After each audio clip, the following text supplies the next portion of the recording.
Hello and welcome to Adventures in Lollygagging. We are spending another day not looking at Jeff. How's everybody doing today? It's been a week. We got to relax and forget how the game system worked and, you know, all the fun things. Anybody's doing anything exciting this week, over the last week? I went, no? No? Okay, yeah, all right. No. They were ignoring me, so I didn't. Oh, well, I don't hear anything right now, so it's fine. I'm off. So, yeah. Yeah. Oh, yeah.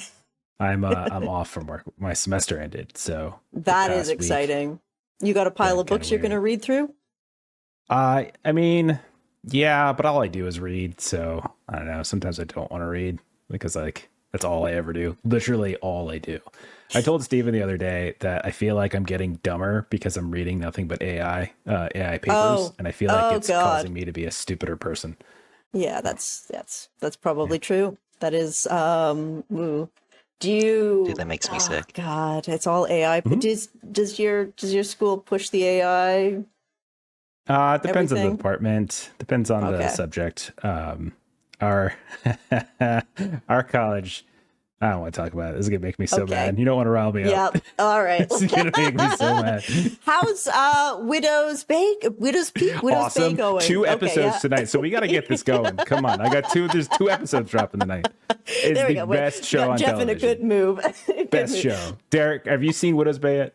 Apple TV? No, I have not. Derek, step away from the computer. Go for the next 40 minutes watching the first episode. You have to stay here. There's only 3 of you. Alex, you can go too. I'll hang out. The kids are not. No. Just talk. You can just proxy. It's the best. It's so good. Here, I'll play Apotheosis. What? Smash. And what's your Flippin' Pete? Are you covering Flippin' Alex? Pete's like, hey guys. Just play just play everybody. So we all watch Widow's Bay. Oh yeah, let me do Issa too. Like, oh yeah. Whoa, I love all the pretty colors. Oh, colors. Ooh. There we go. Yeah, that's actually probably their characters boiled down to their simplest form. So yeah. Good job. All right, so we got to go quick. I might be a bit scatterbrained today, so, you know, pull me back if I go way off. Hey. If I could mute you, which I can't, mute yourself. Doesn't it suck not to have total power? It does. Power? I love having total power. Oh, it's a shame. Yes, I abuse it on my own Discord channel quite a lot. But yeah, I'm still a little bit on East Coast time instead of Pacific time, so getting back on that. So, and running around doing car research and learning about cars, and then bargaining about cars. And so yes, let's talk about boats now, and nature and plants, and remember all that stuff. The crew of the Vomitorium, very honorable sailors of the WILDSEA, created a tethered static storm above one of the fields of golden wheat, and when they had to deal with it. Their friend Grisbiz offered a whisper, all's well that ends, as a solution. He had something collected it while working the mushroom fields or reading books in 3 Masks the previous spit.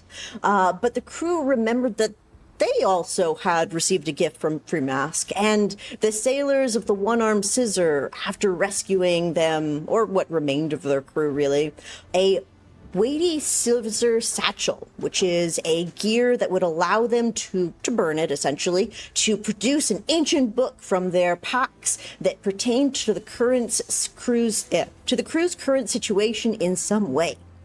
Flippyn took Killhook's satchel and found a book on the nature of clouds with a whisper inside that read, "Cut to the quick." Flippyn was nervous to do so, but also yelled, just as Issa had, the whisper at the clouds. Invisible threads then came out and cut through the cloud, its tether and the land of the Mesa itself. All the ground under their feet destabilized, and the crew started to fall. Killhook grabbed Issa and pulled her aside. Apotheosis wasn't so quick, but luckily Flippyn threw out a hand and pulled him back up before the sheet of rock slid too far down. And after these hugely stressful events, the crew started to feel a little bit of their mires, and we got to see some of the darker characteristics of our crew here. Flippyn was additionally burdened with the knowledge that the Mesa wasn't actually a mountain, regardless of how large its top was, but actually just a really big spit, which means it could sink just as easily as it was pushed out of the sea. Well, thinking about this, Killhook and Issa started to hear and see things in the shadows around them, and Apotheosis started to feel weak and like he was physically unable to achieve what he should. Eventually, luckily, they headed home for the night, and in a moment of compassion, Apotheosis took Flippyn's original tea that he made in, like, session 1 that helped warm the belly and loosen the mental strain on the crew, and used it to create a new tea with a similar effect for the crew, helping them have a calmer night. The following day was the festival of Black and Gold, and the crew decided to split up, of course. Most of them did head to the festival stage to see. There's more dogs in my apartment than normal. I'm sorry if you heard the banging. Most of them headed to the festival stage to see if they could talk to Tall Caro about these tiger things that people keep mentioning. And Issa headed to the Lemon Tree Grove. Heritage Lemon Tree Grove. Issa spoke to the trees there, in fact, and asking them questions about getting sort of what tigers are and a sense of what they remembered about them, but only really getting the emotion of sort of fear back from her, and a sense of like length where they had existed before. The crew were able to talk to Caro and find out that she knew a lot of tiger rumors, mostly, but not necessarily facts.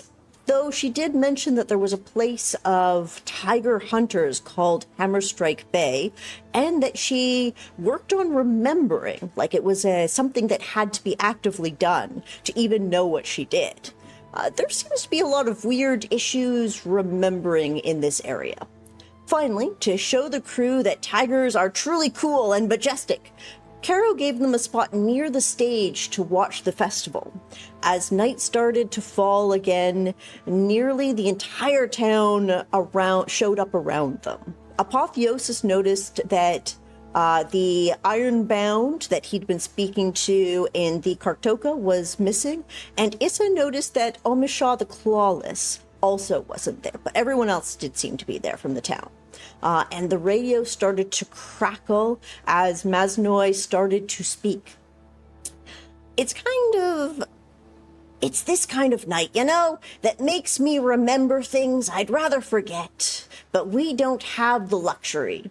I think those of us who do this for a living, this whole radio gig and everything that comes with it, so I'm gonna tell you something you need to hear, and I don't want you to forget it. You have to remember it with me. But first, I think this is a tradition by now. There is a song I want to play for you all. Enjoy. And as Mezanoi's voice is replaced by music, an old-sounding song played on a trisktar and some kettle drums with lyrics in a language that none of the players were able to recognize.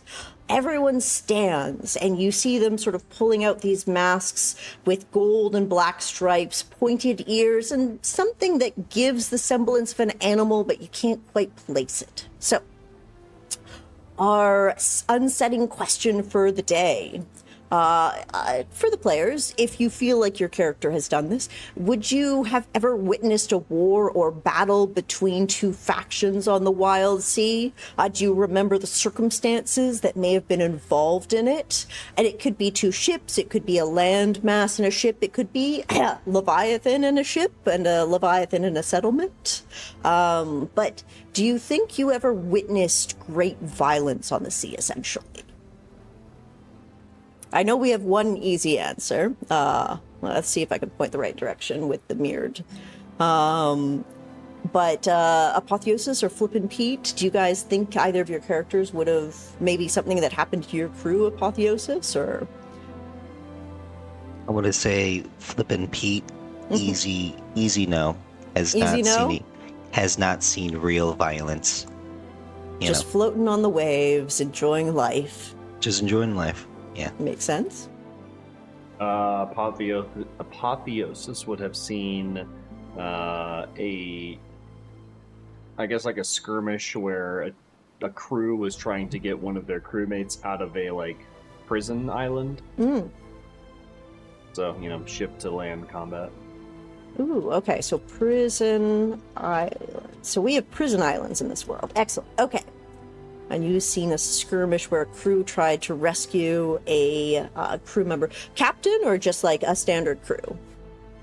Not a captain, but the person who had a unique skill that was really useful for going through ruins or exploring. Oh, a delver. Okay, cool. Great. So maybe we'll see that ship again at some point. And Jeff, does Killhook have any happen to have any memories of violence by chance? Yeah, just a few. He's like the inverse of Pete. He doesn't remember peaceful times. Everything's violent. So it's Leviathan ripping free his fungal colony when he was a wee sprout, and then when he was taken in by a community of submerged folk, they eventually got run out because everyone thought they were kind of strange and odd, and they displaced them, so he got thrown out of there. Then there was this one time I was with a hunting crew and such, and we were making sure there's these big old sort of wealthy fat cats, so to speak, that were out there killing things that they shouldn't, stuff that's supposed to be protected, endangered things and such, and so we got in that kind of fight. I think I've been on 5 or 6 ships at this point. Most of them have been completely obliterated in one way or another. Sometimes we did it to ourselves, to be honest. So, and that's just the last 3 or 4 years. So, really? Yeah. About what I would expect of the life of Killhook in the last 3 or 4 years. That violence seems to find him. So, yeah. Yeah, violence might be finding you guys. We'll see. So, with these sort of setting questions set up and sort of some new ideas of what we might be able to see in the Wild Sea, let's continue. How to celebrate a thing forgotten, not with somber prayers or laden words. Forgotten things are already drenched in the darkness of the under eaves and need nothing more of sorrow. So how? With movement and music and worship, not the kind that asks for change, the kind that godlings crave and Leviathan cultists practice, but the kind that comes right from the heart, a more simple kind of worship without strings attached, not beseeching but celebrating. You see, at first I thought it was because Forgotten Things didn't care, but now I know it's all because they might. As the town stands around you, the song continues, but there's a new light from the stage. A huge firefly lantern, the size of a barrel, rises up from beneath the platform, surrounded by figures in elaborate, half-glimpsed costumes that put in the mind of stripes and claws. they reach into baskets at their feet and begin to throw objects into the crowd. The crowd reach up eagerly to catch them as they sail overhead, and then someone catches one and bites into it nearby, and then throws it again, and you see them going out and tumbling across the tops of the crowd. The entire clearing is now alive with the splattering juices, this golden juice and movement. Your stomachs rumble with hunger. What are you guys doing? Will you join in? Hell yes. Like, I mean, I'll see people competing for it. Yes. I'm not gonna be out, mosh pitted. So, yeah, Killhook he'll stumble all over, grab what he can, yeah, that sort of thing. Okay, great. I'm not even going to get you to roll for it. They're being thrown all over the crowd. It's easy enough. You reach up, you grab one. You realize you've seen this before. It's that golden juice from the pimento berries that you'd been eating, dehusked completely. That's why it looks a little weird to you. And you're easily able to bite in this golden juice, sort of starting to soak you. Familiar taste, one that you recognize. Yeah, you can leave even a print on your face. Just kind of smush it against my Mushroom? person. I don't really think I'll have like a mouth that connects to a gastrointestinal Tendrils? system. I'll have a mouth that produces, audio things. Otherwise, I just kind of like osmote it, right in my face. Yeah, as you squish it against your sort of gao outer layer, Yeah, feels you can feel good. the juices soak in a little bit, leaving like this golden handprint behind even. Flippin' Piite, are you gonna eat some of this dehusked pimento berry that's being thrown around? Yeah, he's gonna take a berry, and he's gonna like kind of, you know how you like you grind down like an avocado or something, or like an onion. He's gonna kind of do that with a berry on his face. So he's just like shh. So it's just like as your cactus. it's just like Ektus, mush. All right, so you've got sort of this golden juice coming down. Apotheosis, are you also going to try to consume some of the pimento berries? No, eating's a choice for Apotheosis. He does not need to do it. Even though it's a choice, you feel this hunger, and I am going to need some sort of like a constitution or resistance roll from you, as there's more than a little bit of magic happening right here. Okay, I'll just use Brace, because that's immobility, and I choose to Absolutely. remain immobile. And I'll pair it with my Iron... Okay, sounds like a great roll. If he rolls like all ones, so that'd be so funny. Yeah. I know. Well, it is Derek rolling, so you know. I got a 5. I think it's a success. Yeah, that is a conflict. Happy to give that to you. So you feel this weird rumbling sense. If something you're not familiar with at all, as you said, you don't have to eat. It is a full choice for you generally as an Ironbound. But you can feel this hunger in the part of maybe the ghost that is allowing this ship to move around that is you. But you resist. And you do not consume it as the Flippin' Piite and Killhook sate their desires and continue to throw. And you see just liquid and this golden liquid in the darkness spraying across everybody. Very reminiscent, almost of a golden blood getting sprayed around. I was trying to come up with a more subtle way of saying that, but you know. We're at a Gwar concert right now. That's what's happening. You really are. So you guys join in for the most part, this cheering crowd, maybe singing along with these nonsense lyrics that you don't understand, gorging on this fruit. And then the song starts to fade and end, and Apotheosis, you no longer feel that hunger. Now, Flippin' Piite and Killhook, you sated it, but you feel more whole in a way, almost. And the light on stage starts to reveal a single figure now, with a humped mass behind the lantern at their back. I would say you all recognize this as Tall Caro. There's no question. She's a tall Mothrin. She's wearing this striped mask carved to resemble sort of stylized fangs, clearly more detailed than the attendees around you, maybe with paper or leaf masks more common. And you hear Mazanoy's voice start to come over the speaker once more. You listening? I hope so. You gotta let me tell you, listeners, about something you should already know. Something we should all know about, even though we don't. Something I say every year because I think we need to. I think it's my purpose. Maybe? Yes, let me tell you, good people, about tigers. Mazanoy's voice drops into a low, poetic tone as he describes stripes and fur and fangs and claws, but it's almost impossible to grasp the words as you try to listen and understand. It's like it's coming in and out, and it's like they're settling in your mind for a moment and then burning into nothingness, like a stolen whisper or a momentary guilt somewhere in the back of your mind that you feel this sudden sense of. And as he speaks, the figure on stage draws a long saber that shines in the orange glow of the firefly lanterns. And she begins to dance around the humped shape behind her.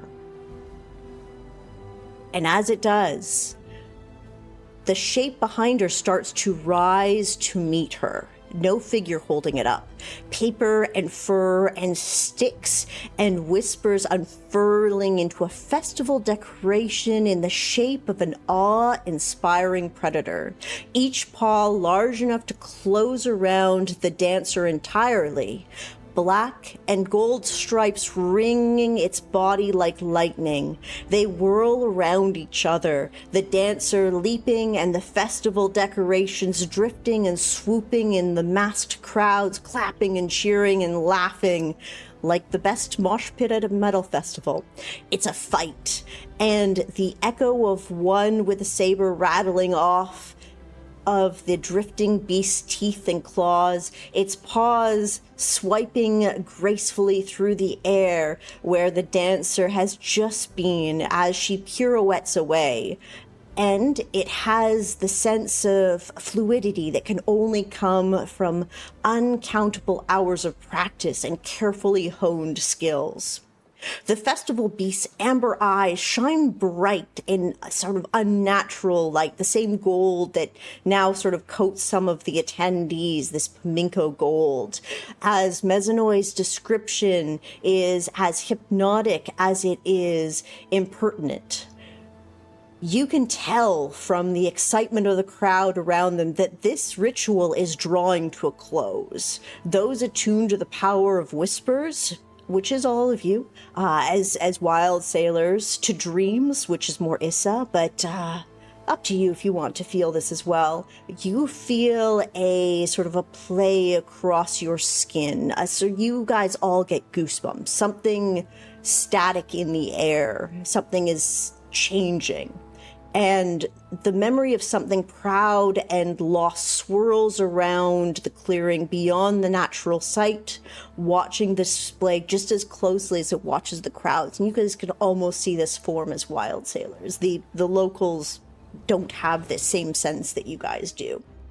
And then the radio drowns in static, cuts off mid-sentence, mid-description. You couldn't even remember what he was saying. And the static does not recede. Mazanoy's voice is lost in the eighth year mid-sentence. The dancer stumbles. This is unplanned. And you see sort of people starting to look back and forth in confusion and shout and ask what's going on. And that form that you could kind of see, and that paper mache and tiger skin construct come together, and you see that it hasn't stopped moving, and it slashes down at Tall Caro again. She barely manages to dodge out of the way. This is not part of the dance. The crowd starts to scream and scatter as they realize something is wrong, as they see that this thing is moving on its own in a way where they've seen it for the last 50 years move the same way. It's breaking. It's changing its pattern. And the decorations start to sort of fall, just with no, like, nothing is holding them up anymore around the stage. The ropes, the banners start to just come down suddenly. And you now see this beast of splintered boards and guttered whispers and memories is released on stage. Caro is stumbled down, maybe tumbled onto her butt and her back, looking up at it as it's growling. What are you guys all doing? There is something on stage that is almost a tiger. And Caro does look like she's like afraid or like the genuinely. Yeah. You can see the crowd. This is not expected. This is a festival that they do every year where they would have anticipated and known the exact movements of, and they instantly recognize that something had changed. Caro, even from this, you're actually quite close to the stage. You got her to give you her spot. She is scared. She's like trying to shuffle back away. The saber that she had been using for the dance, forgotten. It's more decorative than useful. Killhook will bounce up there like a gummy bear, and will like try to heroically kind of put himself in between the tiger and Caro. Great. So give me a roll that is going to probably be agility based or defense based, and I will put a picture of the almost tiger in our on Discord and for you guys, so you know what you're looking at. Grace as my edge. Okay. I'm gonna use Vault as my skill. Okay. Let's do a little of that. And I don't really think there's anything. Is this like? Yeah, I think that'll probably be fine. Double check something. No problem. Okay, yeah, I'll just do that. I'll just do that for now. Okay. Yeah. Okay. All right. Nice, you got a 6. Triumph. All right. No twist, but with a 6. So, Killhook, you're close to the stage. You are, as discussed earlier, a creature primed for violence, steeped and used to living in it. This is the nature of things. If anything, this was an inevitability as long as you were here. Jumping on stage, what weapon are you using to sort of block it, or just Cleaver, probably. Cleaver? Like that's always my first thing. Cleaver, meat hook kind of deal. I get my stuff up. Makes sense. So you cleaver in hand, you grab it as this massive claw, probably 3 times the size of your head. For those that know tigers, this is larger than a tiger should ever be. The claws, like a foot long themselves, coming down and clanking just like over the cleaver towards your face. And Caro goes, that's totally like not what they're supposed to do. We can finish the dance, or we can fight, or I don't know what to do. I don't know why people give me options when one of the options is fight.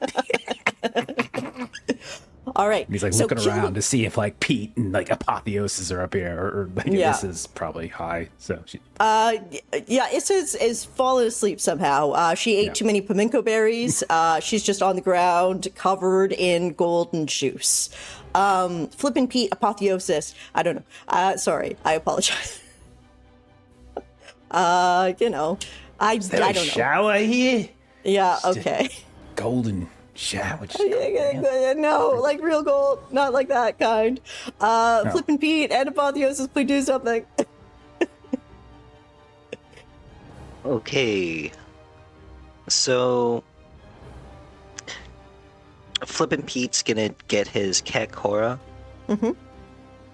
And you said this is like the first time that Oh yeah, if you guys want a moment to ask a clarifying question, absolutely. For this is like a real like violent like not to get too graphic, but it's like oh shit moment, right? Yeah, this is a no shit moment. Okay. Like So, the crowd is screaming, and definitely they're starting to do that thing where they'll start to crush each other to move away from the violence, from the fire or the thing that is danger. so And I will say, because you guys gave me some fun descriptions about tigers way back in the day, tiger, burning bright, you feel heat, Killhook, rolling off of this thing, and there's a brightness under, like, this wooden crafted skeletal structure is a warmth that you have not felt. But you know what it is instinctively. Yeah, so he'll like would he would know what fire is, so he'd probably just be like, fire! He's got fire! Yes. But it's made of wood. That doesn't make sense. You're You a guys talking also- ship. Yeah. You remember the almost That's ghost-like spiritual tiger that seemed to be watching the dance that seemed to have merged with this physical form. So, you know, there's a bit of magic going on. All right, So- sorry, Flippin' Pete, you were talking before. oh yeah, so he's probably gonna be like, oh no, this is it's too much, and he's gonna like crouch down and like cover his head. But like instinctively, his Kakor is gonna come out and protect him Aw. and shoot spikes at the paper tiger. Okay, so you are going to full on shoot at the paper tiger. All right, so you're going to use your cat core. I believe you still need to do some sort of attack roll with her. I do not, because you don't need to mark to use her, right? Yeah. So I'm gonna use the instincts of the Okay. Kakora, and then obviously tend, since she would not react like this unless if I've like treated her well and things like that. So communicate with the beast. All right. So sure, that sounds good. All right, here we go. Oh, yay, triumph. All right. So with that triumph, no twists, you guys, it's a 6. See as Flippin' Pete. This one is this is your pine needle cat. Yeah, you guys see as a little green cat jumps onto Flippin' Pete's back as he sort of cowers down, its tail flipping up as it shoots these little spikes along the side of this almost tiger. It roars in response, a sort of a roar that reminds you of haunted dreams, a low rattling growl that has a no less potency than the worst nightmares that you can think of. And it shakes sort of itself as if it had 1,000 scales, but it's got this weird fur. And yeah, you see the needles like stick into it for a little bit at least. And Apotheosis. Okay, so I heard that the best like defense. I learned this like I think today, maybe yesterday, I don't know. But the best defense against a tiger is to catch it by its toe, and so I'm gonna run up and try to grab one of its toes. Okay. Yeah, use the stories against me just as much as I'm going to use them against you. Catch a tiger by the toe. What are you going to do, like a grace roll, or what are you thinking? I'm not graceful. Okay. No, this is just teeth, just savagery, passion. I have a passion for toes. Don't clip that. We're learning about apotheosis today. Yeah. And I guess determination, because that's a pretty small target, right? Yes, it is a very small target. The back feet, I think, are weirdly tiny compared to the front paws. Oh, that's true. Yeah, I was looking at that in the photo. It's like it's paraplegic. Yeah, well, yeah. I will make the Okay. attempt. All right, give me that roll. How about 3 6s? Okay. Oh my God. Okay. That is 6, 6, 6, 5. So that is Triumph for the Twist. I think that's the best Derek has ever rolled in his life. As Why far as is I'm it concerned. around toes? I have to. He really likes toes. He really likes Really toes. he wasn't lying when he said he had a thing for toes. Oh, that's so funny. Okay. It's too Well, funny. Oh no. Well, you're never gonna live that down. So, that's hilarious. Apotheosis, you vault onto the stage next to Killhook, past Killhook, behind the tiger, and you know toes. You spread your fingers, you get your hands in between its toes, and you grab it by the toe. You chose this. I You did. chose this. The only tiger-related lore I could pull from my childhood. Yes, it's okay.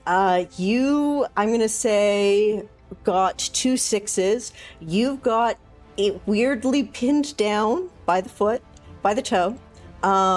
So it's not able to further engage with Tall Caro or get into the crowd.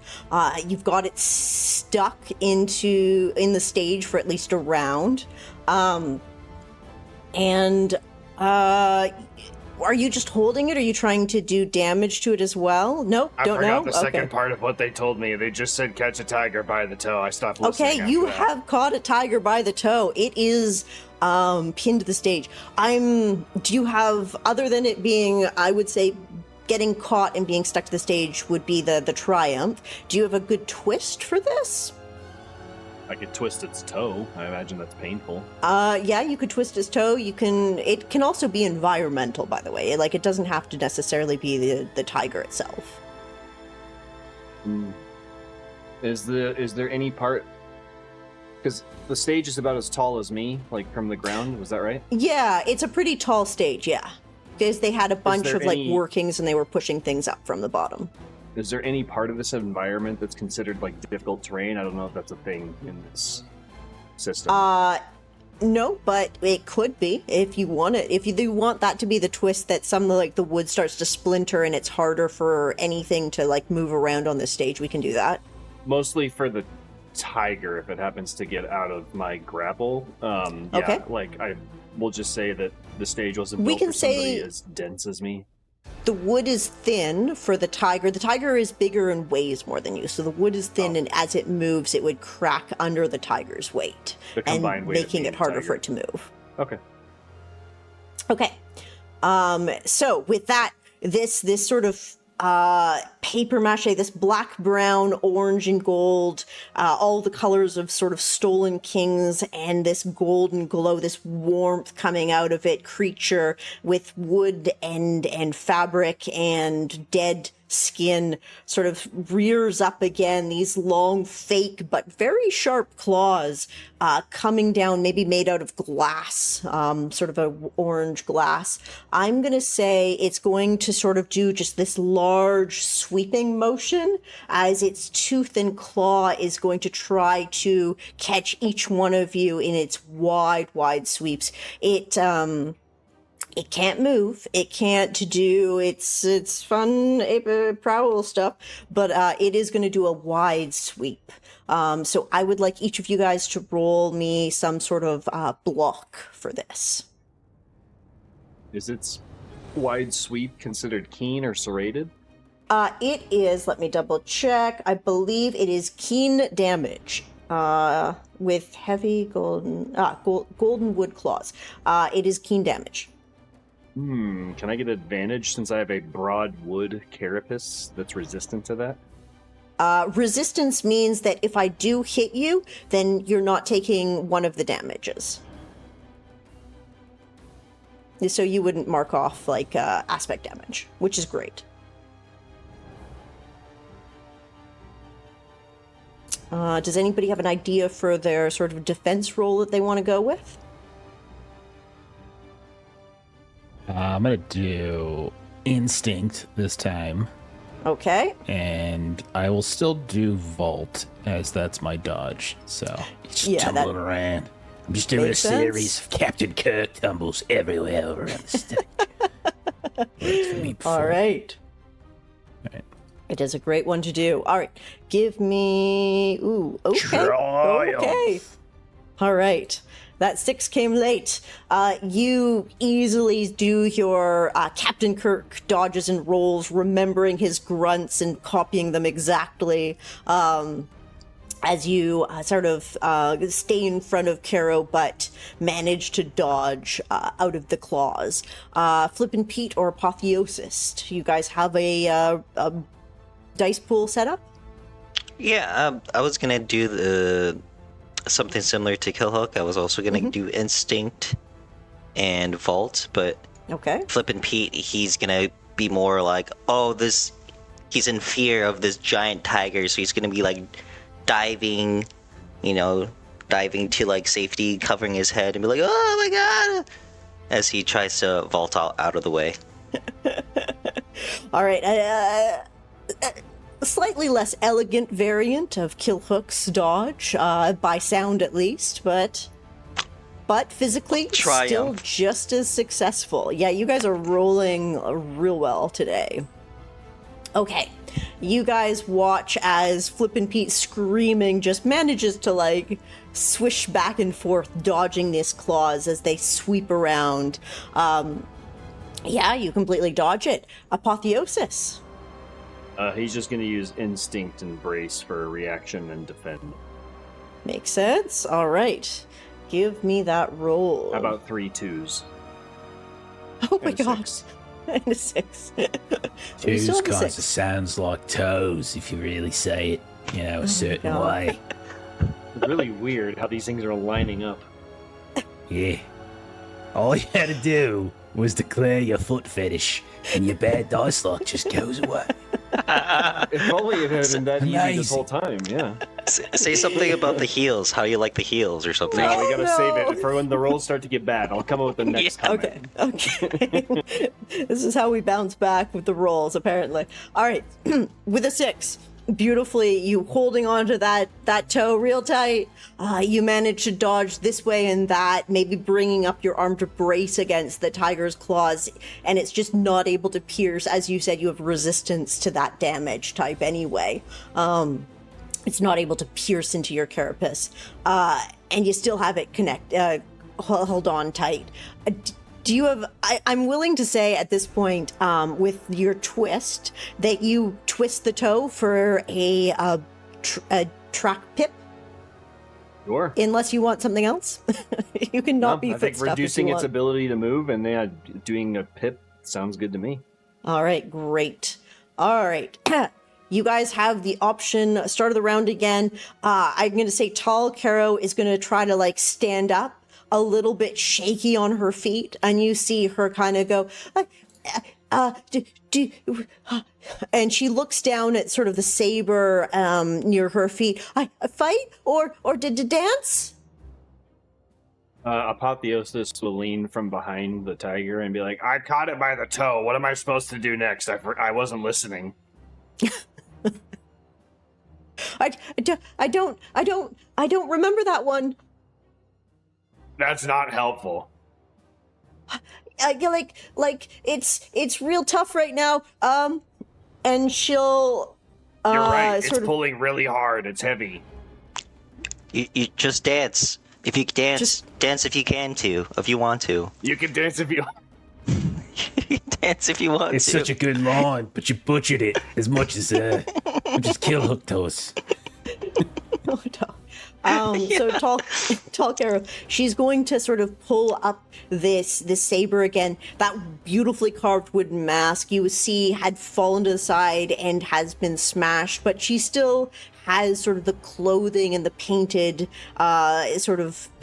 stripes across her wings, and she'll start to try to pick up the dance again, try to convince the spirit to sort of subdue and quiet down.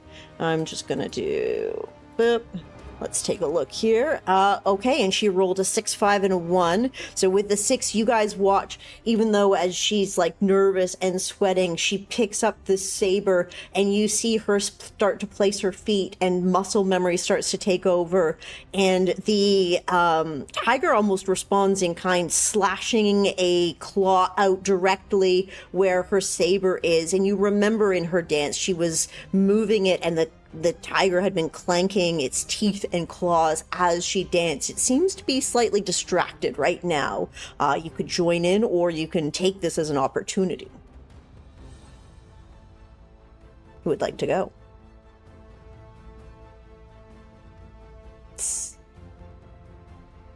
So like her dancing right now is distracting the tiger.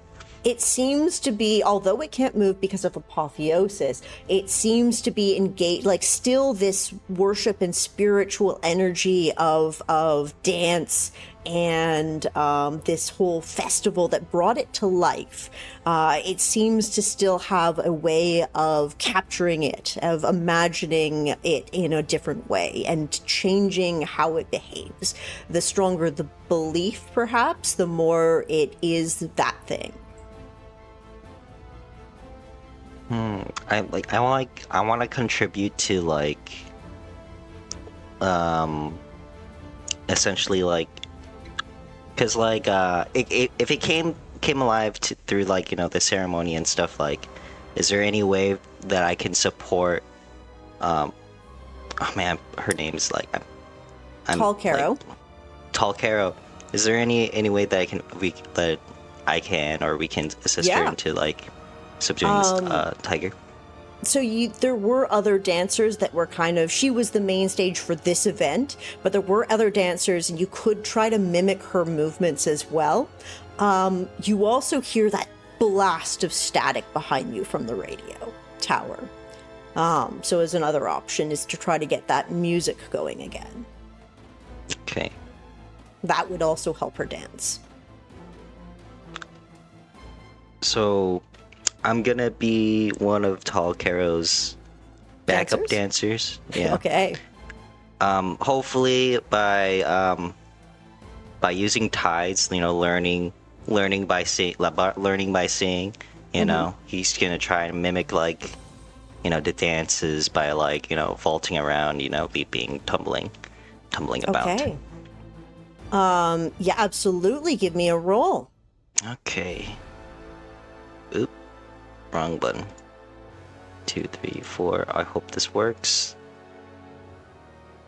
Ooh! Triumph. Oh my god, you guys are getting so many 6s today. Yes, and you guys watch as Flippin' Piite sort of starts to mimic Tall Caro, matching her movements like a shadow behind her, and the tiger responds to you in kind, Flippin' Piite. It moves and reacts and does the same sort of swiping and biting motions, mimicking back that dance in a dance form that it was before. You know, he's just keeping beat. He's just like 5, 6, 7, 8, 5, 6, 7, 8. Twist, turn, dodge. Pure away. Pure away. All right, and you guys sort of hear him saying that. Again, it's a little difficult without the music, but you're getting there. I have Kill an her idea. Apotheosis? Okay. Yes, I have an idea. In one of my level up or skill acquisitions, I got Geist Hand, which allows me to manipulate nearby objects without touching them. Can I Geist the radio back into a good signal so that Killhook has freedom to do whatever he wants? Okay, yeah. So you can try to find the radio signal again. Absolutely, you can use Geist Hand. What kind of... is this one where you would mark off to use it, or do you need a roll? If it doesn't say mark off, then it's a roll. You know, my computer crashed recently, so I forgot to reload the rules, or what you call it, so that's a good question. I think it is on the tracking board, so for now, I'll double just check. mark one off. Geist Hand. You can manipulate nearby objects without touching them through the harder... Okay, yeah, so it's not one of the ones where you mark off, so it means you do need to do some sort of roll for trying to fine-tune this thing. Okay. But you absolutely can, and you can use resources to try to help your roll as well. I'm going to say this is a cut of 1. You're under kind of dense or considerable stressful circumstances, holding the tiger with one hand, geisting and concentrating with the other. Much like food, Apotheosis doesn't feel stress. All right, well, you still have a cut of 1. I do have a bundle of tools, and as a being whose soul animates the lifeless object, I think I know a thing or two about radio signals. I'm happy to take the tools. That will reduce your cut back to your full roll. Okay. I would have given you advantage, so it'll work out. Tools are super useful. I think I have either sense to use as the skill or delve, because a radio is something from the past. I would take delve. I think that would be a really good one, because this is old tech specifically. And then I'll add instinct as the edge, because, intuiting or sensing a signal. I'm picking up the 5G, so hopefully it doesn't give Apotheosis super cancer or something. Okay. Yeah, we'll hope for no super That's a cancer. 6. Okay. So 4-4-6-1. You pull out these tools that you just got. Your Geist hand grabbing some as it sort of tries to attune the signal, adjusting some of the screws, tilting it, and trying to refine that. And you start to hear a voice start to come in and out. It's almost there. You hear some of the music that Radio Free Will had been playing. Mezzanoy's voice is still a little bit staticky. It mostly works, and Flippin' Piite, it's a lot easier to dance now with this sort of sound. It's almost, you feel the sense of power that Tall Caro must feel, this sense of a spiritual connection with the tigers as you do this dance. But it's starting to come in. It still needs a bit of work. That still counts as APIP to clear off the fight, but it's looking good. Killhook. Killhook's, he's very confused in this situation. What's actually happening here? Music going, people dancing, people declaring their fetishes, that sort of thing. Yep. And something rises up in him, an old memory maybe, like an old song, like an old sea shanty, because he remembers the word, and he just he's looking over at Flippin, he's looking at Caro with costumes and things, and he's got his stupid his scorpion carapace helmet on. He's gonna get some of his iridescent beetles and kind of putting them in his eyes so his eyes are all glowy, and then he's just gonna start kind of dancing, shadow boxing a bit, and he's gonna be like, it's the eye of the tiger. It's the thrill of the fight, rising up to the challenge of our rival. And the last known survivor stalks his prey in the night, and he's watching us all with the eye of the tiger. And so he's trying to get into the dancing and Absolutely. So that's what he's trying to do. No, that's great. That'll work. I'm gonna go As long as the teeth rolls are on this good. one for passion. Makes sense. So it's coming up within him. I'm going to say that I think this is sense. I'm playing this as just something's boiling up in him. So I'm gonna go sense as a reaction. And then I want to use my iridescent beetles that I have as a glowy thing to make it look like I'll have special eyes in front of him and everything. Excellent. Yeah, I love it. That would give you an advantage to use those beetles up. Awesome. Okay, here we go. Here we go. Come on. Oh, there it is. Right off the bat, thank God. Oh my God. I got a 6 in a bunch of Apotheosis' favorite number. 6, 2, 2, 2, 2, 1.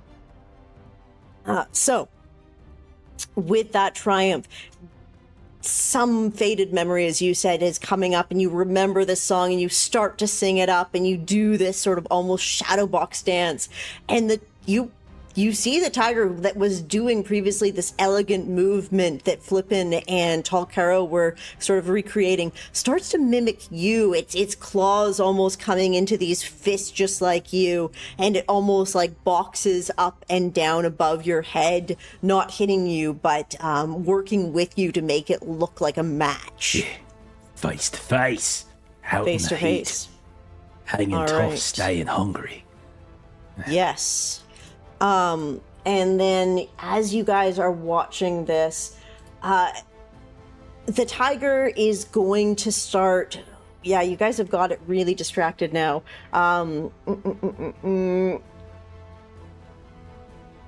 There's going to be this bright burn that suddenly bursts out of this stomach, this wave of heat, not fire completely, but this wave of heat just washing over you as it feels almost like this passion of dance. I just need like a reaction to hold strong in the face of fear, because you guys are feeling the burning of fire without seeing the flame. And all fire is a naturally instinctive thing for you guys to avoid, as it sort of almost like gets even bigger in this dance. It's not attacking you, but you feel this wave of heat. So if somebody could give me just like a hold strong instinct against the fear reaction. I can try. Sure, yeah.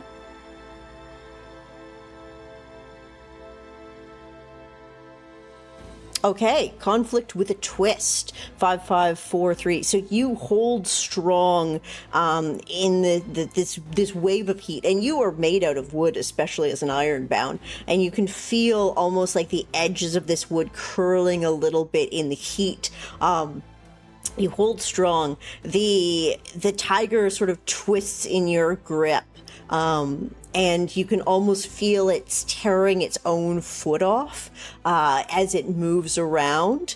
And I'm going to take the twist from you, and I'm going to, I am going to, unless you have a really good one, I am going to say it's going to rip its foot off a little bit here. Yeah? You're okay with that? Okay. Yeah? All right, another pip. Here we go. There we are. As you guys kind of watch it getting bigger, Flippin', Piite, and Killhook, do you have like something to hold strong in the face of like a natural, instinctively scary thing for your characters? Yes, I would say so. Okay. Yeah, just, using instinct to react to it, just be like, try to tend to myself, try to calm my own mind, be like, heat is just heat, I let the heat pass through me. Okay. Yeah. Like Excellent. That's radiation. It's just mind over matter. Go for it. Give me that roll. He's over here using a Alright. Pokemon move, Calm Mind. Calm Calm mind is a mind. great move. Oh yeah, or uses special defense and special attack, Excellent. there, Worked. right? You got 2 6s. Ooh, with 2 6s in the twist.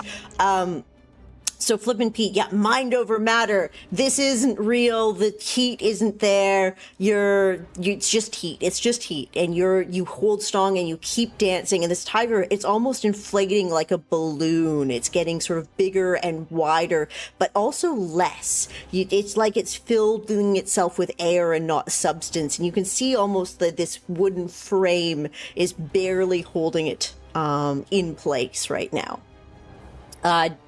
Do you have a good twist? I want to say that the heat did the heat dissipate? You already say, or not? Did it not? No, it's still there. But if you want to use that as your twist, as it dissipates in the air, it's not able to hold. You can say that the fire extinguishes in the core. You could see it. So Yeah, I'm happy I to- want to. Yeah, I want to say that Okay. the heat dissipates because of my mind over matter, because of That's You just all douse the magical. flame. Yeah, douse the with flame. your With the sort of Mega your Mind. mental fortitude of belief in something not being there, which is what this is about in a way. This is all almost a memory. Killhook, how's your reaction to this heat before Flippin sort of extinguishes it? Yeah, he's gonna, like, he embraces it, in a weird way. Like, he's given over to his, like, baser instincts, his savagery, that sort of thing. And so he's not as much afraid, but he's trying to, like, outburn it in a way, metaphorically speaking. That's very Killhook, yes. Yeah, That's so why they call I you was Mr. thinking, Fahrenheit. look at you. Just, that's a good one. I like it. I can't okay. believe you came up with that so quickly. That was a Totally. good one. I like it. That was That's way better than the toes thing. I'm less nauseous. Okay. So I'm gonna go savagery. So teeth for savagery. I think I'm gonna go probably sense, react, intuition, that sort of thing.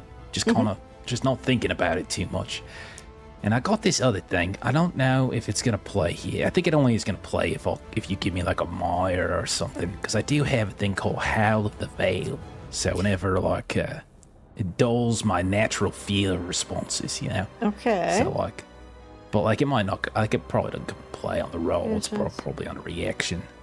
Because it's like if you were to give me a mire, I would get a whisper instead. Because this would, if I did give you, you know what, I was probably going to give you guys a mire at the end of this, and that would count for Howl of the Veil, and at that point you would absolutely get a whisper instead. Because this is kind of a disturbing sight. Gotcha. So I'll just do my normal roll then. All right, here we go. Yeah, don't worry. That is relevant in about 10 minutes. That's double 6. I'll see right there. Oh, beautiful. All right, let's mark these off. So this is perfectly in time. So you almost scream back at the howls, the nightmare howls, the tiger. You've seen dark and shadow and teeth, and this is just another nightmare that isn't even comparable to that thing in your mind that you sometimes remember. And just you yell at the abyss yells back, and you just stand still, stronger than it this time, as it blows up, and you see the amber glass claws start to pop out of its hands as they get too wide and big, and suddenly the flesh, whatever it was made with, bits of paper and maybe skin of various creatures from around the wild sea and everything else, explodes out. And you see that the spirit of the tiger that had existed, that had joined with this physical form, screams out and runs into the night towards sort of the nicer part of towards the town, but into the night sky in a way, as far as you're concerned, as you are now all kind of covered in bits of fake animal flesh, some real. This is where I would say mark a mire. This was rather disturbing as it exploded itself like a popped balloon on you. And which Killhook, I would say for this one, you are going to get the whisper Burning Bright. Oh, right on. That sounds delightful. Sure, that's not going to be used incorrectly at some point. We're probably going to set the entire WILDSEA on fire in a second. So. Yes. Just whisper it really quiet. Flippin' Piite and When does Apotheosis. Killhook whisper? Let's be honest. This creature of immense fear and presence just blew up like a balloon and exploded on you. This will count as a mire for you. As you feel free to dig deep into whatever you think would affect or this visual by how your characters would be affected by this visual. Blah, blah, blah, blah. My brain absolutely works today. As there's just this oppressive silence suddenly, and Tall Caro drops the saber, it clatters, and she just goes, "Oh, what?"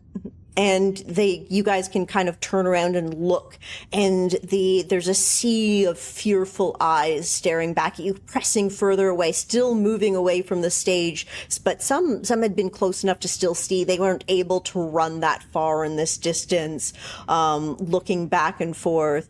And you guys, Is not here. You guys see a Ektus that you don't recognize, wearing sort of this blue and white pattern down its front, holding some spears, clearly having run here from some distance away, ready to engage in the fight and join you, and just kind of like standing by silently. You also see Apotheosis. You still don't see the Ironbound from the Kartoa, just as a note, but it's dark and silent, and everybody is just kind of staring at you. You're on stage.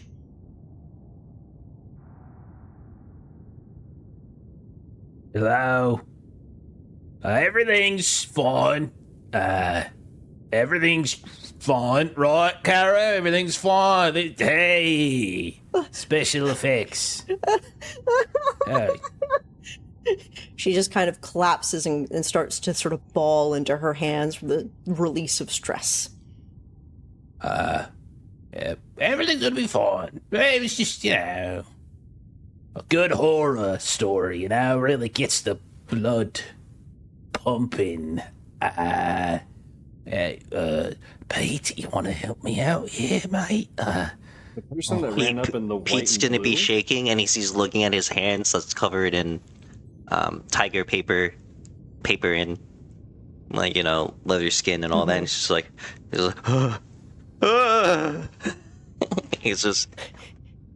he's in shock. Yeah, and it is shocking. Carl, And everybody just take a deep breath, in through. If you have a nose. If you've got a mouth.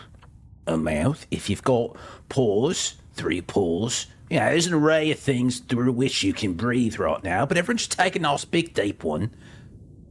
Deep. you see the crowd sort of start to try to breathe, but there's a number of children that kind of just start to cry and bawl out, and their parents start to pick up. The sound starts to come back as people, still obviously fearful, are listening to Killhook and just kind of trying to still get away, get home, but not in the panicked rush that they were.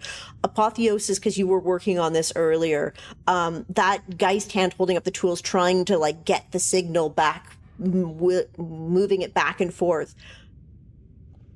Even that amount of music and voice that you had for the moment, gone back to static. It's the signal's degraded again, too far gone, and you can't. It's just not there anymore. Tall Caro starts to stand up again. Okay. What do we do? Yeah. Everyone go home. Oh, they're going home. Does that not normally happen? No. And you can see some of the other dancers are kind of coming on stage to hug in on her and give each other comfort. This is totally not. It was going to kill me. You saved me. Yes, we did. Yeah, that's correct. So, what the hell just happened? Sorry, I said that was too. What the hell just happened? The radio signals never stopped in the middle before. When it's being described, that's the difference. Could it be did someone maybe, sabotage it? Maybe Who you see would do someone that? kind of.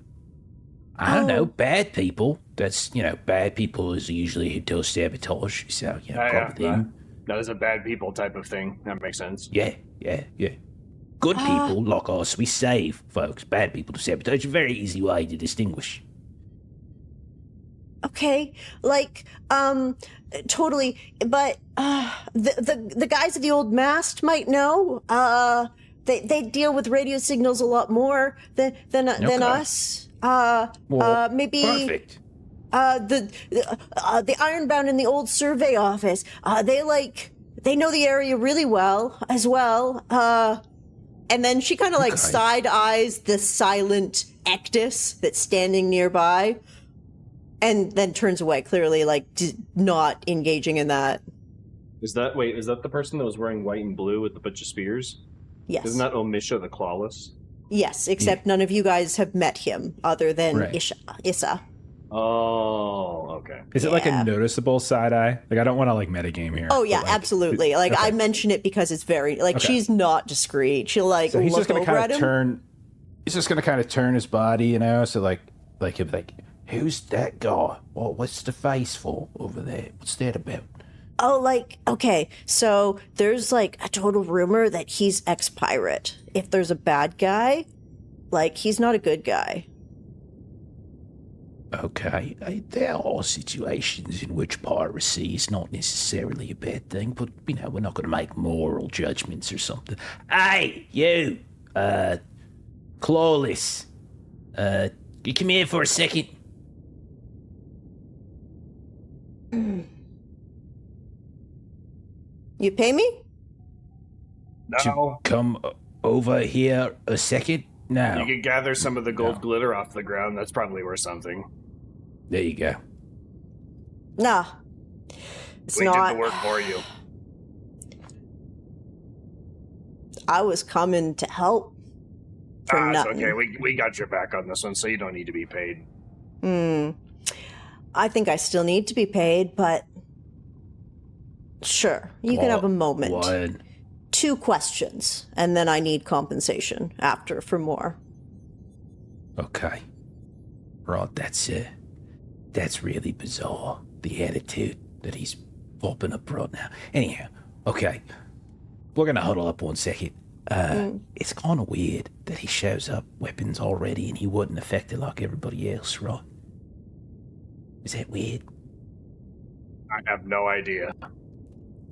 The only other person I know talks to trees and other types of plants. Okay. What are we gonna ask him? That's a good. Yeah, I have no idea. We could use the first question to ask him what would be the best question to ask him, and then the second question is that question. Or maybe there's a loophole, and when he tells us the question, we say, "Yeah, that," and that's not a question. It's just like one of those wishes situation. Yeah. You could ask for, you could question for more questions. Pete, what are we asking him?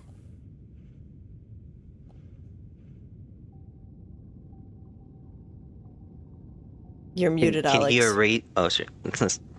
So No, Pete's still like, he's gonna just wipe off all this like, you know, fake gore off of him, and he's just like, is it possible to ask him to yeah, I don't know. I'm so frazzled right now. Okay, all right. Okay, Glorious. So like, you know anybody who would want to see this Targa thing, you know, act up, do harm, that sort of thing?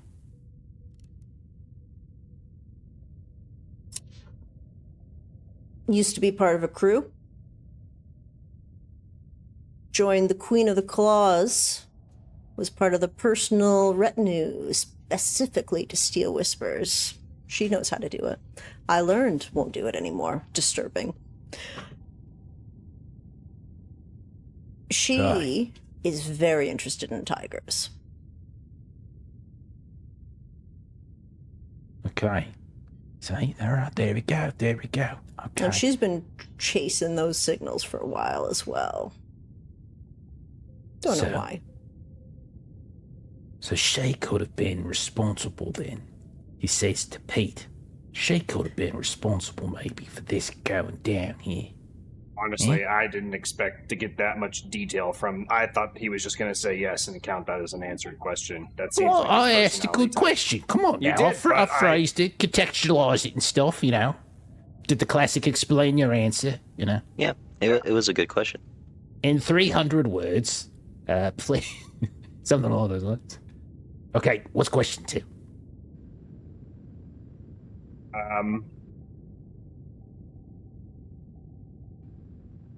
Maybe if we know the name of her ship, we could like track down leads on our own. Don't we have the name of her ship? Have a lot of papers here. There is the Never Sheath Claws, that one. Yeah. Yes. Yeah, That is did the we name of the know ship. that, or is that like a meta knowledge? You did know that the People we saved. yeah, the Chelocray, Oh. the seven eyes Chelocray. Yeah. That's right. Or how about, what if we ask where we might be able to find the queen? How about that? As long as there's not okay. more than one, we should be okay. Okay, in approximately 250 words, where might we find, where some places in which we might be able to track down this queen? Spireclin.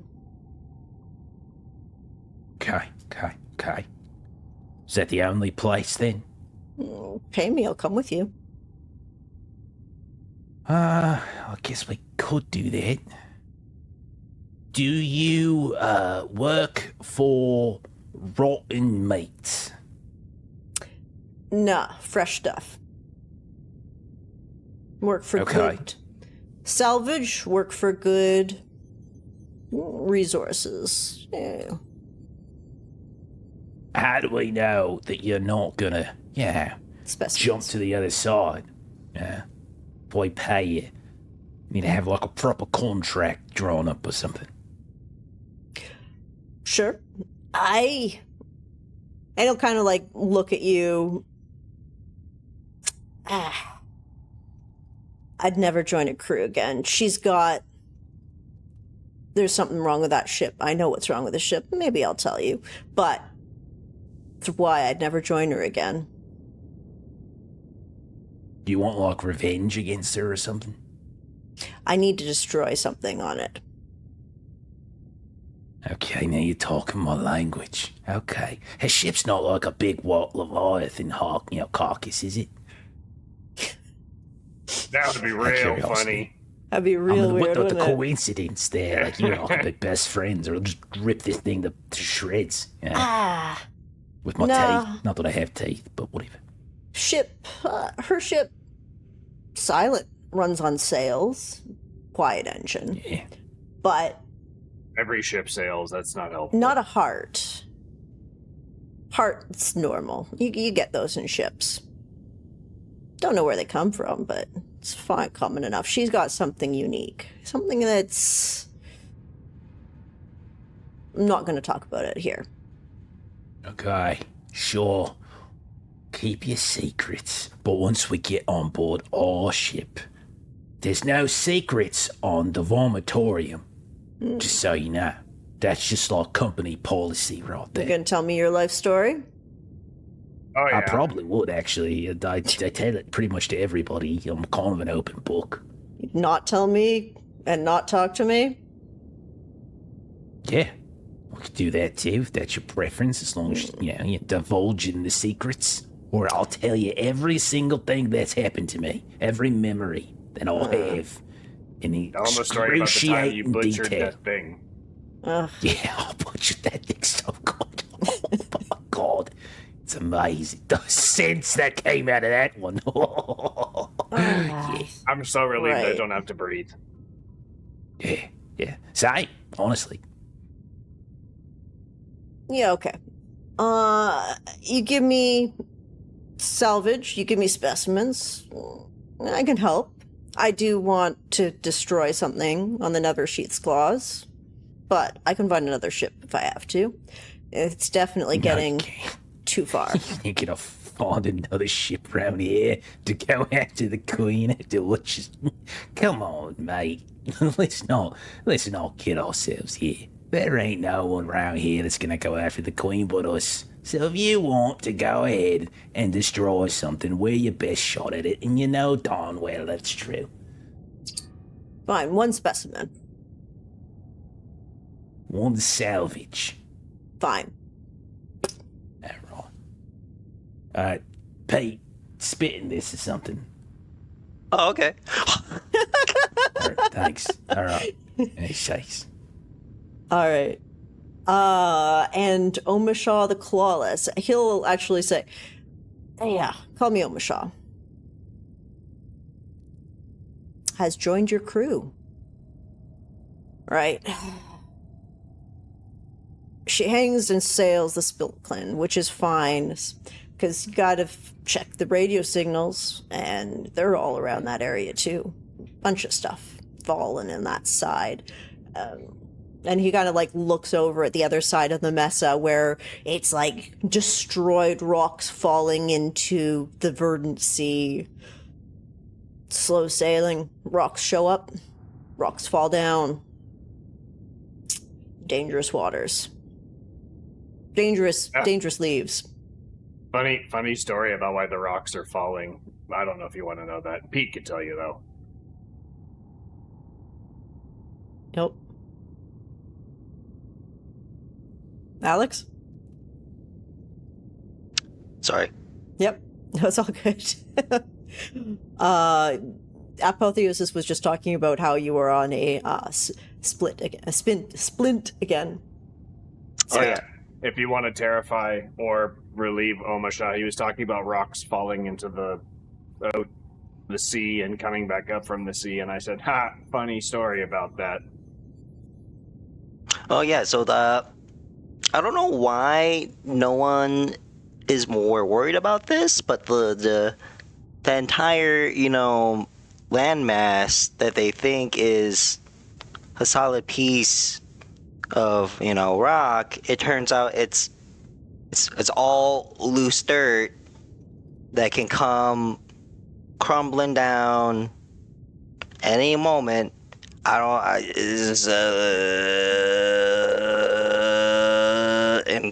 then he's just gonna be, for the next 5 minutes, he's just gonna be like, It's pretty Omasha will like, overwhelming. yeah, figures. All right. Well, best to get off this anyway. Where's your ship? That's a good question. I didn't get okay, the look, part where's you our said. ship? Where we left it? Come on, Oh. boys. You're making us look unprofessional. Well, I didn't get the ticket, so I don't know which bay it's in. Wait, we're supposed to have a ticket. Yeah. He gave us something when he scraped all the barnacles off. Oh, hang on. And he goes over and he like plucks it out of like his tentacles. Here it is. It's stuck there. Got it. Okay. Bay, Whatever the hell bay it's in. All right. Well, let's head back. It's nighttime, so I'm crashing at yours. They kicked me out Sure, of the but, smokehouse. We have a special arrangement with Grunkle Uvnich, so you ain't the only one on board. He's got his own mattress because he's got the sciatica. So, just keep that in mind. We'll find you a hammock or something like that. Yeah, sure. It works. Figure it out. I'll take what I need. Okay. So as you guys are heading back, this sort of dense night in front of you, can somebody roll me 2d6 for no reason? Okay. It's going. Excellent. Let's see. I hope I get something good. I got double 6. 66. Holy Oh crap. my god. That's got to be Man. good, right? The I island hope. immediately disintegrates into the sea. That would be like Okay. double ones. Interesting. Okay, interesting. I know what I'm going to I do. swear. If it's toe related, you're saying interesting too many times. Okay, now I need It's to like the find Monty one. Python foot just comes down and squashes us. Yeah, just like a giant tiger foot comes down weirdly, a combination of a human foot and a tiger foot, so it has those full, like, articulated toes. Anyway, as you guys are heading back, sort of those goosebumps, that non-natural sense of something spiritual around you as you walk, just kind of looking up, and you almost see the stars that are usually this cool white, seem golden and orange and red shining back down on you. And as you get back to the vomitorium, your undead Leviathan, still beating heart ship, Killhook, you talk to your ship, so you would notice this right away. You look up to the face where you have the lamprey circle and those large, wide, glassy eyes, and you're used to seeing these fish eyes, but instead, one of the eyes has been replaced by a shining topaz gem with a slit down the center, a black slit down the center. And it kind of stares back at you. What the? Hey, Pete, you see that? You do. You see what I'm seeing? I think so. Right. He's gonna kind of get as close as he can to the eye and kind of like wave a hand in front of it, see if it like reacts at all.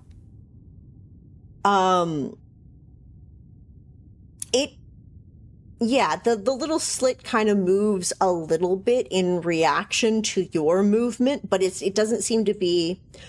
Yeah, you know what? Yes, it's gonna absolutely stare back at you. It shifts down at the movement and looks directly at you. Did it just move? Yeah, it moved. The eyes don't look right. Huh? Should we be concerned about this? I mean, yeah, always. No, when the eye just rapidly and suddenly changes, we should be totally normal about it. Yeah, we should be concerned. The ship has pink eye. What yellow in this case? Yellow eye. Well, just got jaundice or something. You're right. You guys Do we also need to feed see near the sort of the front of the ship, a little old elderly Gao face appears as Uvnich. Gunda, your ship is purring. Grunkle, what do you do? What happened? There was a sudden pressure on your ship in the air around here, and yes, I think your ship is purring. Sometimes it's stopped now. Did our ship just spontaneously mutate into like half a cat? Pete, I told you to stop feeding it like good stuff. You gotta feed it the right and stuff. You feed it. Okay. Is there anything else? Like it's just purring, it's got the eye. Anything else you notice, Grunkle? Any weird things? What eye? That over there. Oh my god! Over there. And he'll look down. He was on the ship, so he didn't see it. Okay. So I'm the cool guy voice now. You guys, you got the Tigerine curse. You're spiritually haunted. Good luck with that. No, Okay. we are, because you're part of the crew. Sucker. Oh, wait. That doesn't necessarily help us, but still, misery loves company. Well, Okay. Can a ship like eat stuff like this? I feel like it's just gonna have indigestion for a couple of days. Wait. So it wasn't because of that I fed it something weird? Well, that's still to be determined. Right, Oh. it's still, yeah, we could, it's a suspicious that, okay, how do we get rid of this curse? dunno. You guys released the spirit from the almost tiger thing, though. So, stuck Okay. with it, I guess. Alright. Hey, he's gonna, like, go down so he can see the eye. And he's gonna, like, kind of call out. And there's like no lid, right? It's just the eye that can move, Yeah, right? just still that unblinking fish eye, except it's now a topaz gem with a slit that watches Okay. you. Look that way, if you can understand me. It doesn't move. It stays focused on you. Okay, it's just a dum-dum. You can't communicate, you know? Maybe it doesn't speak my language. I is anyone... could try to help with that. Can I try to tend to the ship since it's has a tiger in it? Sure, you want to try to, what the ship? Say it again. I'll be like, I want to tend to it, like how I tend to like one of my animals. Sure, yeah, you can see how it reacts to that. What kind of role are you giving me for this? I'm gonna be like, From what I know about, just like I'm gonna use my tides and be like, what, like pulling from what I learned, and I'm gonna be like, try and like communicate with this tiger beast. Be like, okay, so tend and tides. Yeah, give me the roll. all right, here we go. Let's see. And you've wasted your 6s on getting that topaz eye. Yep. You wasted that 6s on getting those topaz eye. So that is a 1, 2, 3, 4 conflict. So you try to like reach a hand out and tame it. I think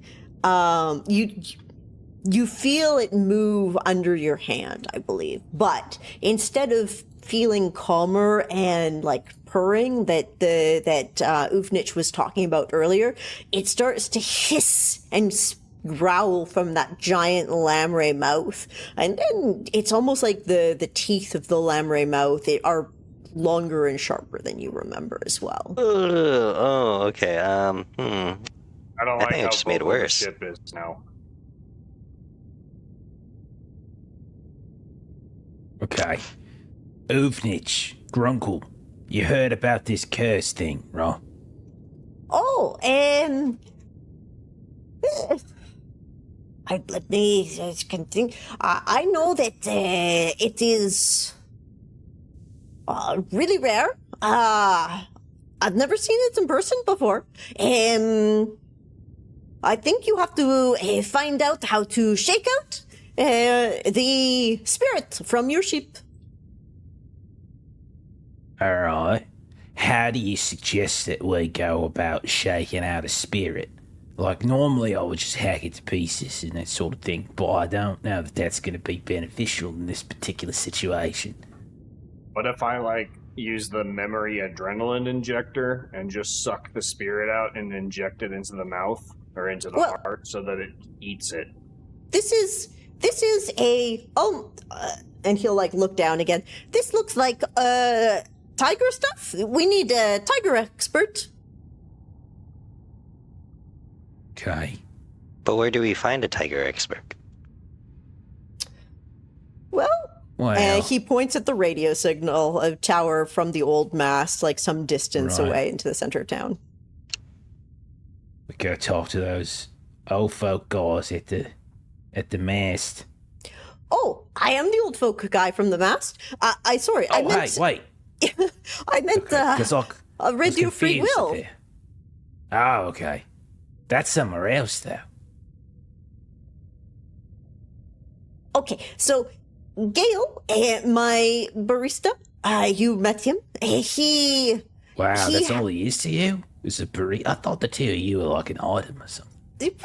Yes, okay. I was downplaying it. But yes, okay, we have a coupling every now and again, but he is, Nice. going to outlive me. So, I will go on this trip and he will take over the old mast. But he has done a job for Mesnoi. We keep it secret, but he once delivered the case of Pominko Jin to the ship that Mesnoi sails in. He's in the Splinterkin as well. So, He hides in the Splinterkin. okay. Same place we're going to find the Queen. We're trying to look for DJ Maz. Okay. I tell you one thing, secret. Don't tell Gail I said it. Mezanoy's ship is called the Errant Wish.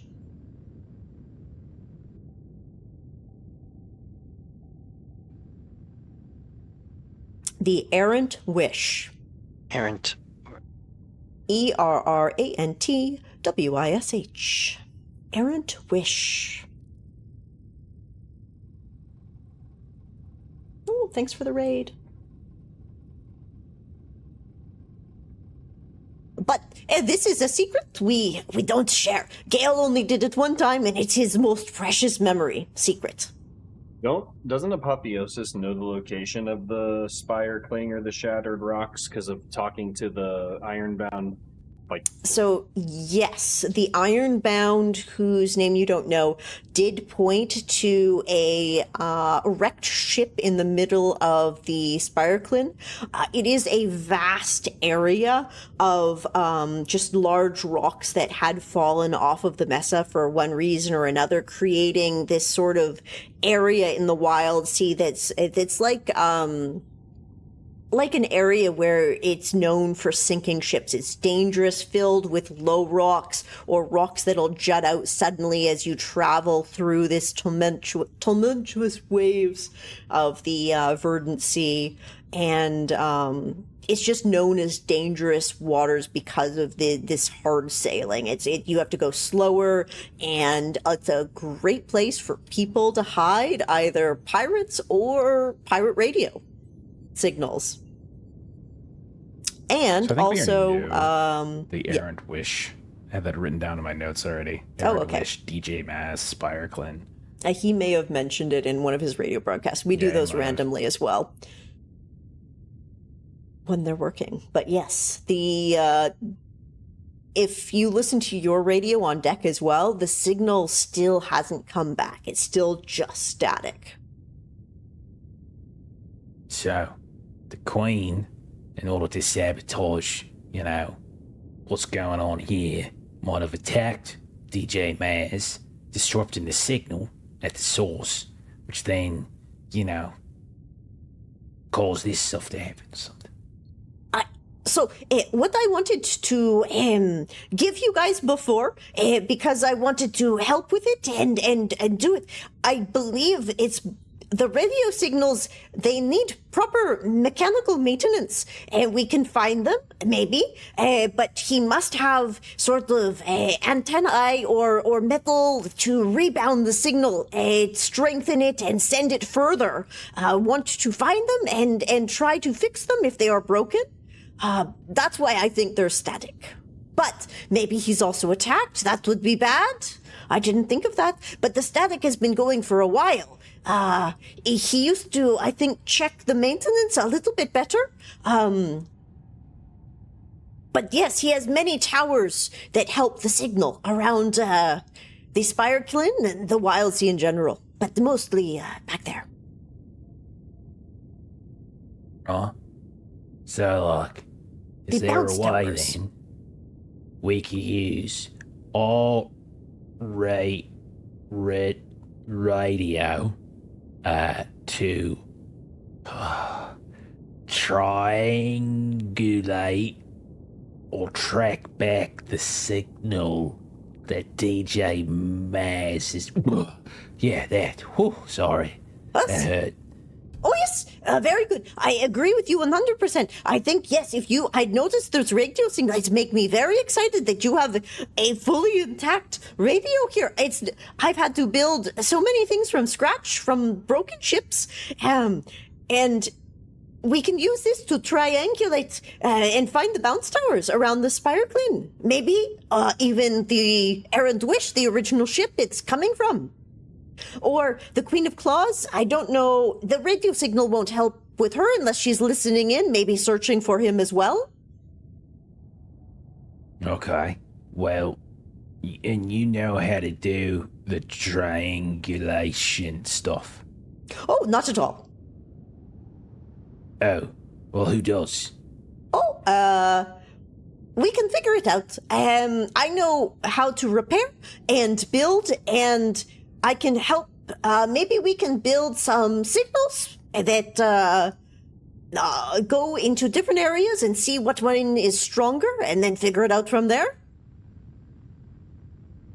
is 3 points, and then try to find it. That's my idea. Or if Right. something else has a good one. Well, I mean, to be fair, it was my idea as well. Let's not take complete ownership of it. I did suggest it as well, and then you said I agree 100%. Said, it was our idea. It's, it's Gal. We've got the brains of the situation, that sort of thing. But, yes, I think, if you can do that, then maybe I can get, some, equipment. If you have a recommendation, I can pull some weight around the, docks for equipment to help with the ship, if you want an addition. Well, yeah, we should get the equipment that you're gonna need to perform the surgery, repairs, stuff on the radio. Surgeries? Okay, yes, repairs. No. Yes. We can make sure to get some additional mechanical room added to your ship. I think we will have to look at the list of ship things to double check, because I do not remember right off the top of my head. But we can add these. Yes. Sure. And we got a galley and a workshop and a telescope thingy and a butchery. No one touches the butchery. No? Okay. I will not touch the butchery. But I just need to look at the list of what else we can get. Somewhere down here. Got an anchor system and a cargo crane. You do, and yes. a chemical spotlight. I'm just buying your time. Okay, Just thank saying you. things, Yes. you know. Think we can take that eye and just carve it out and sell it for something? That's a big, like a gem. Big Just carve topaz that gem. sucker out. I mean, wouldn't it just come back? That's That even sounds like better. We infinite could... money. There we go. We're set for life. Oh man, that's like an infinite like money glitch. Nice. All we need to do is find the map glitch to go outside of the zone, set up our home, never be bothered. Yeah, no neighbors. And we're figuring this out. Now, But wouldn't commuting for like groceries and chores be a long time if we like make our base like so far out? okay. So then we, get one of them farms. We do the farm thing. We put the farms on there. You could just teach you guys how to not eat. It works for me. I'll just Osmo and everything feels good. Dead Wait. things. Isn't Yessa the only person that eats? And does she eat like dreams and No, nightmares? she just gets really high, She just lives off of the drugs in his Vibes? system. Oh, Oh. Yeah. Oh, so we Yeah, don't even need she's, groceries. Yeah, she's a functioning drug addict. There's got to be a better word for that. Not sure. So. Sure, he says around here. She's sleeping over there, Ian. Yep, yes. Looks like she passed out very well. One thing that you don't have that might be useful is a magnetic crane for pulling metal salvage out of the water. You do have a workshop for repairs, so that is very good.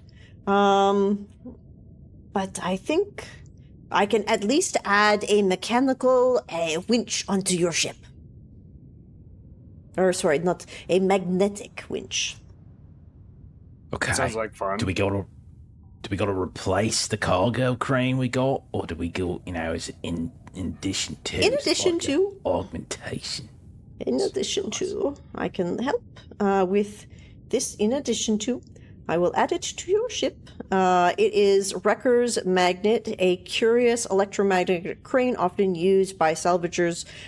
Controls on the crane can increase, decrease, or cut the magnetism entirely to help pull up metal out of the sea. So, This is something I will see about getting added to your ship while you sleep tonight, from the dock crew. Okay, right on. Good job, Buvnich. Right, see, told you this could be great, super useful. Glad we brought you along. All right. Happy to help. His fellow cow who is willing to find out what happens with these signals. We can find the bounce towers. We can rescue Mesnoy. We can fix the errant wish. It'll be great. And we can bring everything back to normal. All right, sounds like a plan, you know. And Or then we both got, what we we're got known to, for. yeah. We also got to hunt down the Queen of Claws, and we got to destroy something. Yeah. Oh, she's very scary. Yeah. Nah, whatever. I mean, her name is Queen of Claws, and her ship is the Claws Don't Sheath. Like, it's kind of scary, isn't it? Oh, very scary, yes. She will steal things from your mind and murder you if she has to.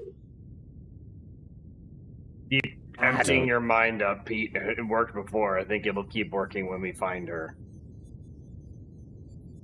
I guess. Also, I've been hardening my wood so her claws aren't gonna bother me. Like, I'm resistant to claws. Been hardening your wood, huh? All That's that right. toe I have- work, you know. Oh, no. I have a special polish that I apply every night while you guys are sleeping.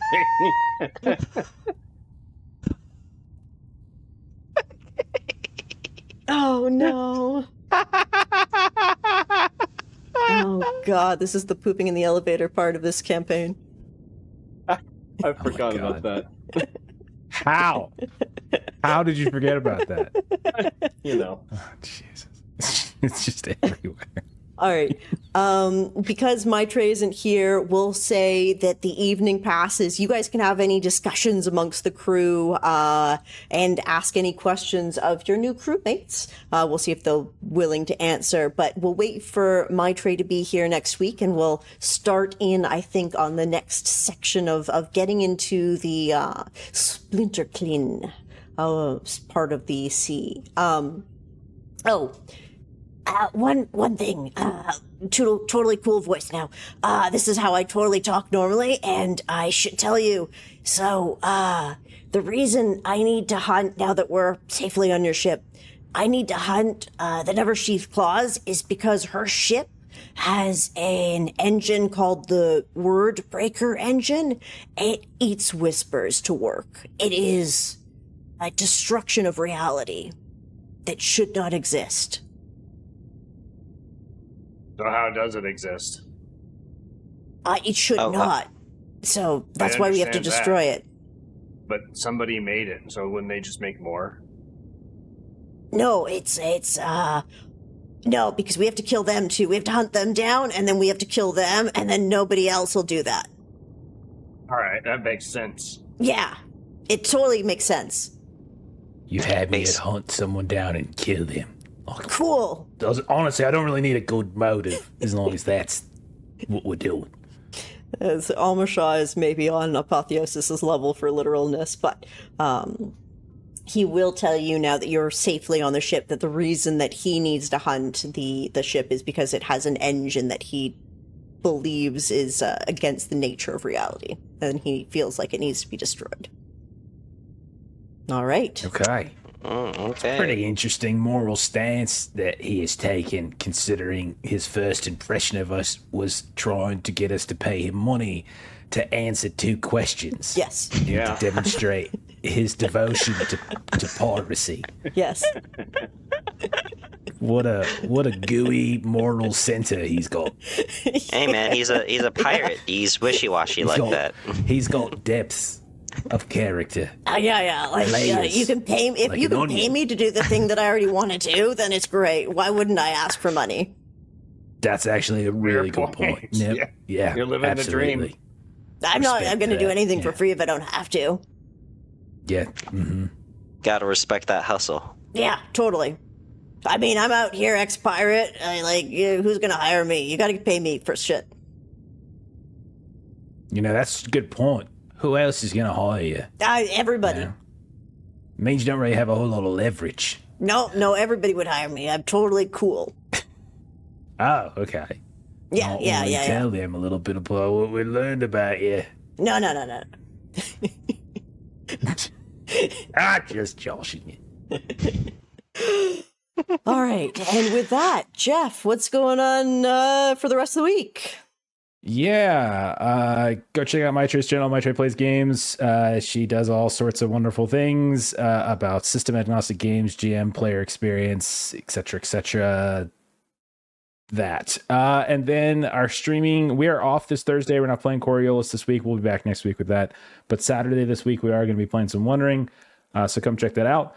Also, come back on Monday next week as we started up a new Legend in the Mist campaign using the Hearts of Ravendale campaign setting.